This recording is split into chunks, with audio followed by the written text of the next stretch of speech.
নমস্কার, আপনারা দেখছেন নিউজ টাইম ডিজিটাল আর আপনাদের সাথে রয়েছি আমি প্রসেনজিৎ।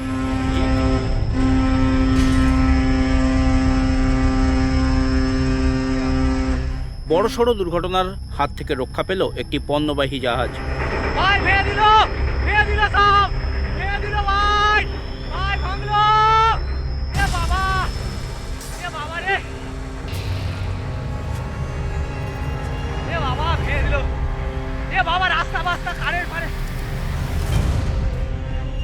এ বাবা পুরো ভেঙে দিয়েছে রে। সিঙ্গাপুরগামী একটি পণ্যবাহী জাহাজ, সেটি হুগলি নদীতে নূরপুরের কাছে জেটি ঘাটের পাশে নদীর চরে ধাক্কা মেরে দাঁড়িয়ে যায়।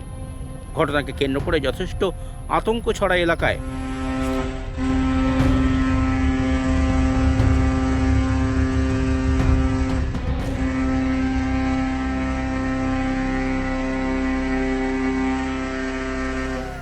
স্থানীয়দের দাবি, কলকাতা বন্দর থেকে জিনিসপত্র নিয়ে কন্টেনার বোঝাই ওই জাহাজটি সিঙ্গাপুরের উদ্দেশ্যে যাচ্ছিল।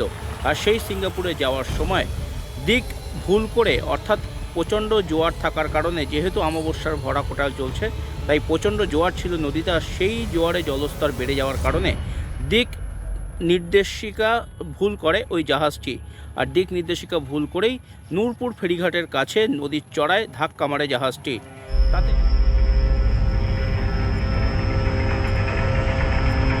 ধাক্কায় উড়ে গেল, ভেঙে যাচ্ছে নূরপুর জেটি।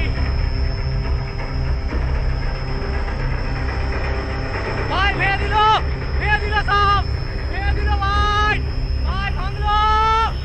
এ বাবা রে এ বাবা ভেঙে দিল। এ বাবা রাস্তা বাস্তা কারের পারে এ বাবা পুরো ভেঙে দিয়েছে রে।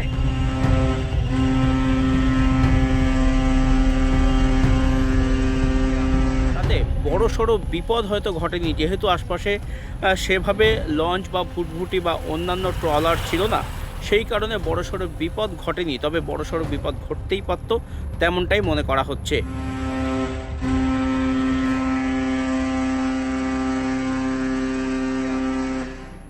এই জাহাজটির নাম এমভি নৌতাভূম।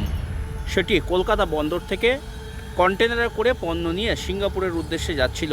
আর সেই সিঙ্গাপুরের উদ্দেশ্যে যাওয়ার সময় হুগলি নদীতে দুর্ঘটনাটি ঘটে এবং এই দুর্ঘটনার জেরে বড়সড় বিপদ ঘটতে পারত, তেমনটাই মনে করছেন স্থানীয় বাসিন্দারা। তবে যেহেতু আশপাশে লঞ্চ, ভুটভুটি বা অন্যান্য ট্রলার ছিল না, সেই কারণে বড়সড় বিপদ এড়ানো গিয়েছে বলে মনে করা হচ্ছে।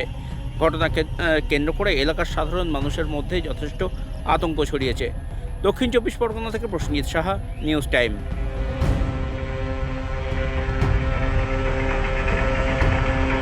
ধাক্কায় উড়ে গেল, ভেঙে যাচ্ছে নূরপুর জেটি।